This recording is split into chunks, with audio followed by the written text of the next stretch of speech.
Mike Finch Show, episode 10, here with the Rose City Phoenix, Randi Field, and I wore some roses today now. She actually walks up to me, she goes, you know what my nickname is, so I gotta respect it. Rocking the roses, and I see you rock them every day on your shoulder. I do. Where does Rose City Phoenix come from? Windsor, Ontario. That's our city. So, and the Phoenix is Rise from the Ashes because it's where I came from. Got you. So you're up in Canada. You're training in Canada? Because I know you just spent some time in Texas. Yes. We get a lot of training everywhere. We travel all around the world. We've been to Houston, California, Florida, and then we train in Windsor and then also in Michigan as well. Those were a lot of locations. Yeah, a lot of ass whoopings. Why? Just, to get all different looks, different training partners, different bodies. It's also to try and find females to train with because I have to throw around dudes all the time. So it's nice to get some girls to train with. And you're not the largest female I've ever seen. 5'3". You fight down at 115. What do you get out of training men versus women? Like when you're up in Canada, you're generally training with men then. Yeah, a lot of times. Yes, they push me really hard. I always feel. Sometimes I feel really defeated at the end of practice, but, I know that nobody's going to be able to do to me what they've done to me. And I feel like no one's going to ever push me as hard as these men have pushed me. So you're training with guys your size, roughly? Roughly, yes. Maybe some a little smaller sometimes. I don't know.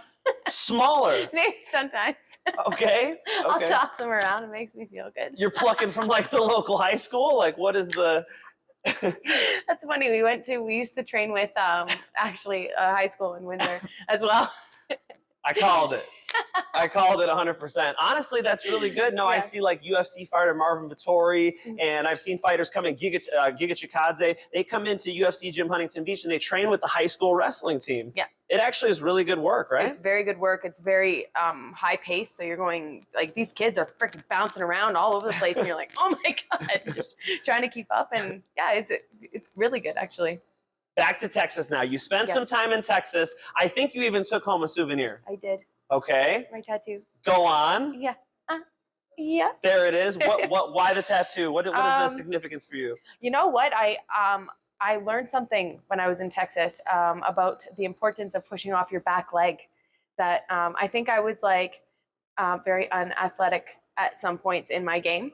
And it really showed me like, oh my God, I'm so much more powerful if I just push off my motorboat back there. So got you. That's why I got it. When I went to go train at Jackson Wink, Coach Mike Winklejohn, one of the most accomplished striking coaches in the world, he says to put your back foot sideways. He was saying like George St. Pierre, when he jabs, he pushes off of that flat back foot to get a lot of penetration when he shoots and when he steps. Is that what you're referring to?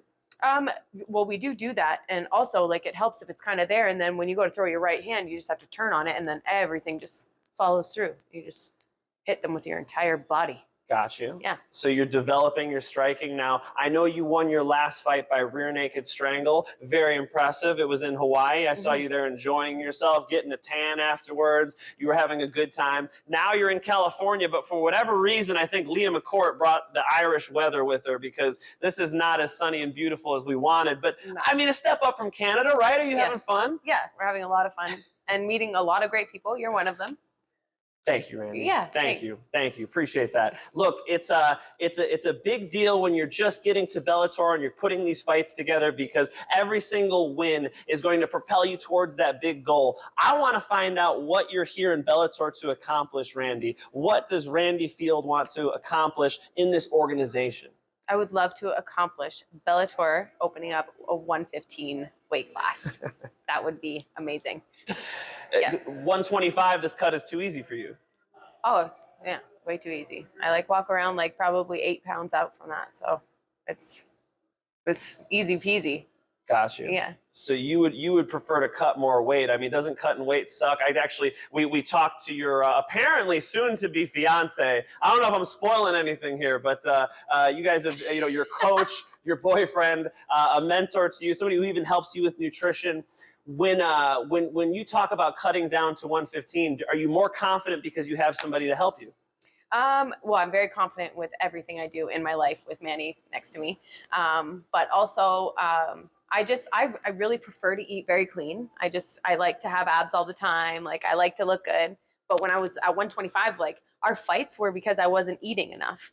So like, how about we just get rid of that and then we don't fight anymore, and then I can eat what I want, and then 115 just comes. Manny's off camera. Is it true? No more fighting? No more fighting. We About just gotta always make weight. Always. Okay, got you. So it's smooth sailing if you guys are not having serious weight cuts. Why add 115 then? Life is good. I feel like, well, no matter what, my other people are still, they're going to do the weight cut. They're walking around. They're used to carrying around maybe 145 pounds, 140. I'm not used to that. I can't. I've never in my life been that, except for when I was pregnant. So that's it. They got like, what is it? Stronger bone density, everything like that. So I'd just rather fight the smaller girls that I'm bigger than. So how do you get that 115 weight class? Does it matter you just whooping ass, or are you going to go talk to Scott Coker and say, Scott, I demand a weight class that suits me? Well, I got dropped a little secret today that I can't share yet, but it could be coming. Oh, okay. Maybe. That was more than a hint. Okay, that would be phenomenal. Yeah. What 115 fighters or would you look to compete against? I mean, as far as the weight classes go, generally what they try to do is they try to make sure the divisions are deep. They try to make sure there's a lot of talent out there. When you look at 115, do you see other women who are world class? I do, and of course, like you're watching other organizations as well. Like, you know, a couple weeks ago, my girlfriend just fought in Invicta, and you know, I'm seeing the straw weights in Invicta with the same level of experience as me, and I feel like that's where I belong, and I stand a chance against every single one of them. So I think there's a lot of talent out there, and a lot of people to be brought in to show off and showcase their skills as well. You are a professional mixed martial artist now. I personally think that being a pro fighter is the hardest thing you could possibly do. Would you agree with that assessment? I agree with that assessment, yes. I think it's hard, and it's just what we put ourselves through. You know, through training camp, there's days that, like, you know, I can't barely walk, but I'm still going to go into the gym and I'm still going to either get my ass whooped or I'm going to whoop someone's ass, one or the other. But it doesn't matter how you feel. You always have to get up and go. I mean, just the fist fights themselves, getting punched in the face. Like, you enjoy getting in a scrap with another woman? I have a lot of aggression to let out. You know, it's just like what led me to MMA. I didn't have this like beautiful, easy life.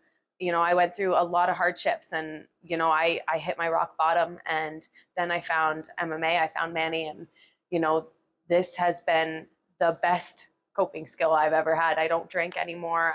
I'm completely, like, my life is revolved around my fighting and my family and what I hold most important. We don't have to talk about the adversity, but you said you don't drink anymore. Has this been a contrast to sort of hard times in your life? Has sort of MMA made you a better person? Absolutely, yeah. I'm going on 4 years sober April 17th. So I'm super excited about that. And I had a little hiccup in there, but you know, like the past 6 years, I've really stayed true to who I want to be.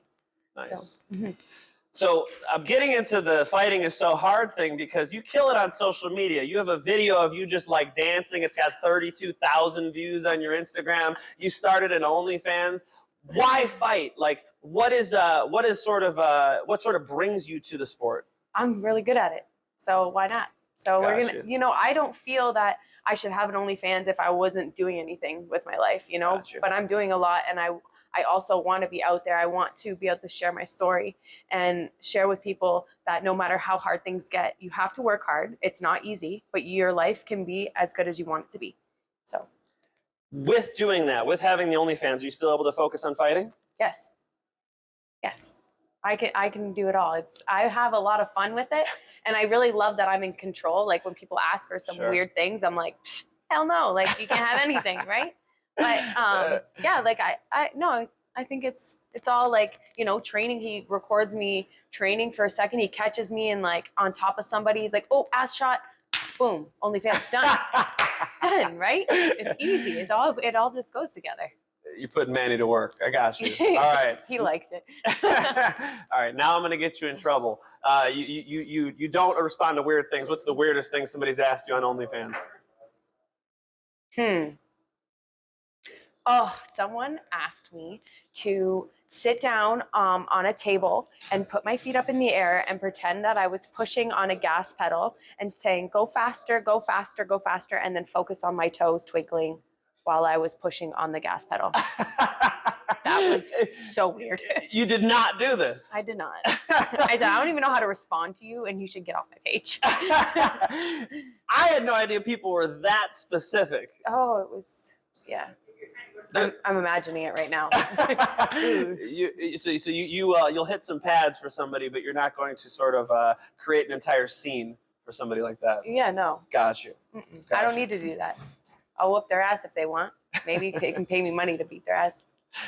You're getting paid money to be a professional fighter this weekend. Yeah. Talk about this fight you have ahead of you. What is your approach here? The last fight you finished with a rear naked strangle, but there was some adversity. It was a good fight. How do you approach this one?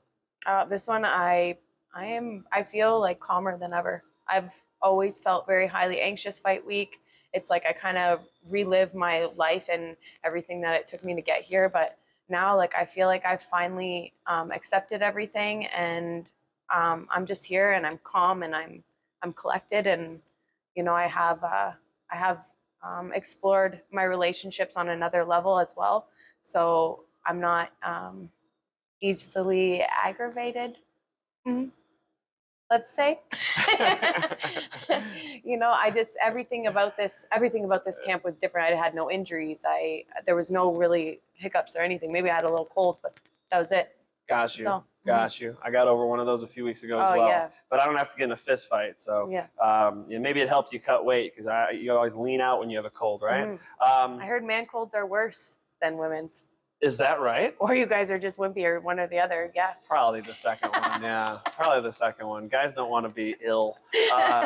Okay, so you said you get a little anxious. I like that honesty. When I fought, I was an amateur fighter, amateur champion. And when I fought, I would always on fight night be like, why the fuck do I do this? I'm like, what I could do anything else. I could ask people questions. Why am I getting in the cage and fighting somebody?